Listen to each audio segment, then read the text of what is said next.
La casa de los conejos, capítulo 17.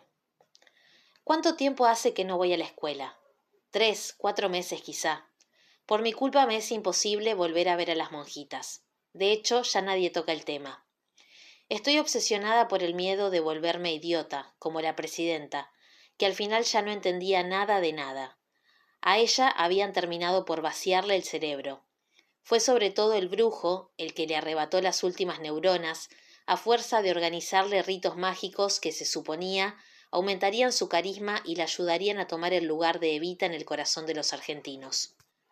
No hay ningún chupasangre cerca de mí, pero sé perfectamente que debería estar aprendiendo cosas nuevas, que todos estos días sin escuela me alejan más y más profundamente del resto de los chicos y de lo que pasa fuera de la casa. Ya no recuerdo nada de las lecciones de la hermana Rosa en el San Cayetano, pero ahora que ya no voy a la escuela, tengo la impresión de que las extraño. Incluso aquel patio silencioso y esas nenas tan bonitas, extraño todo eso también. A la tarde, una vez hechos los paquetes, saco de tanto en tanto el cuadernito que me hacían llevar las monjas, y donde había copiado algunas de sus enseñanzas. Trato de reaprender las lecciones y de seguir por las mías, pero no sé muy bien cómo. A veces, Diana hace de maestra para mí. Poco antes de empezar a preparar la cena, inventa algunos ejercicios que tengo que resolver sobre la mesa de la cocina, antes de que llegue el momento de poner los cubiertos. Casi siempre son problemas de matemática. Lo que prefiero es que invente para mí problemas que son como trocitos de cuentos, como ese en que los habitantes de un pueblo tenían que repartirse el contenido de un saco de harina de 250 kilos, lo que debían hacer con sentido de justicia, 5 kilos por adulto y 2,5 kilos por niño. Al mismo tiempo debían reservar un poco de harina para la escuela del pueblo, 30 o 40 kilos, ya no recuerdo. Entonces yo tenía que calcular cuántos niños y cuántos adultos vivían en el pueblo, basándome en el dato de que había 1,5 veces más de niños que de adultos. Para terminar, Diana me había pedido que ilustrara el problema usando muchos lápices de colores. Un día le dije a Diana que yo también quería imaginar ejercicios, como ella lo hacía con sus problemas de matemática, y le pregunté si le parecía una buena idea inventar palabras cruzadas. ¿Crucigramas? Sí, claro. Debe ser muy instructivo practicar de esa manera. Dale, hacé uno y después te corrijo. Yo quería darle una sorpresa imaginando palabras que al entrecruzarse hablaran un poco de lo que nos sucedía. Era realmente muy extraño hacerlo en el cuaderno que me habían comprado para ir al San Cayetano, donde debía ocultar y callar todo.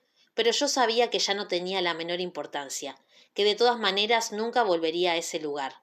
Hasta estaba segura de que ese cuaderno ya no saldría de aquella casa. Estas son las palabras cruzadas que imaginé.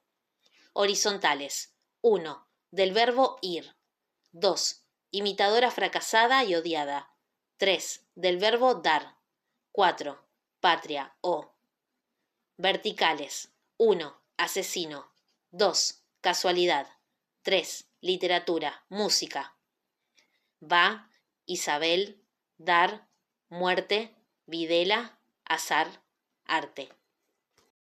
Me encontré de pronto ante una grilla embrionaria y bastante imperfecta, llena de blancos o de cuadritos negros. En todo caso, no sabía muy bien cómo seguir. Llegado a ese punto, me di por vencida. Viendo que yo había dejado de escribir, Diana se me acercó y miró por sobre mi hombro. En un primer momento sonrió. Me puse muy contenta, aunque me costaba continuar. No le había errado completamente al blanco. Después ejerció su papel de maestra. Acá hay una falta de ortografía, ¿ves? Asar, escrito así, es un verbo en infinitivo. Podría sugerir cocinar a las brasas, como la palabra asado, se escribe con S. La palabra en la que vos pensaste es un sustantivo común que significa ocasión, hecho imprevisible, pero se escribe con Z. De manera que mi crucigrama, que ya me parecía bastante pobre, tenía además una falta de ortografía. Azar. La segunda palabra vertical era, al mismo tiempo, la más adecuada, ya que se había formado sola por azar.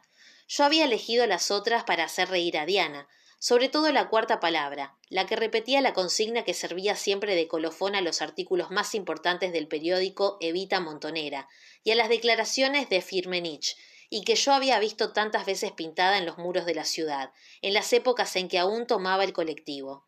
Me acuerdo incluso de una vez, hace ya mucho, antes de que papá cayera preso, me parece, en que vimos en una pared Patria o mu. Ya no sé con quién estaba, con una de mis tías quizá. De lo que sí me acuerdo perfectamente es de lo que me dijo la persona que me acompañaba. Mirá, qué gracioso. Un militante montonero sorprendido, antes de terminar su pintada. Después de todo, quién sabe si así no dice mucho más. En todo caso, da menos miedo. Si no nos ocupamos de Argentina, nos vamos a convertir todos en vacas. ¡Mu! Me había dado mucha risa, por eso mismo nunca se me había borrado la consigna. Patria o mu. Personalmente me gustaba más así, pero Diana no habría entendido. Es probable que ella no haya visto la pintada inconclusa. Fuera como fuese, del mismo modo que la primera o la tercera palabra horizontal, Azar se había encontrado ahí sin elegirla yo, solo para llenar unas casillas suplementarias y para que todo se pareciera más a un crucigrama. Pero cuando Diana me señaló la falta que había cometido, inmediatamente me sentí convencida de que esa palabra debía permanecer. Costara lo que costase, a esa palabra había que darle una oportunidad. Para evitar que mi grilla improvisada resultase un fiasco completo, opté por corregir la segunda de mis definiciones. Horizontales. 2. Imitadora fracasada y odiada, con una falta de ortografía. Isabel.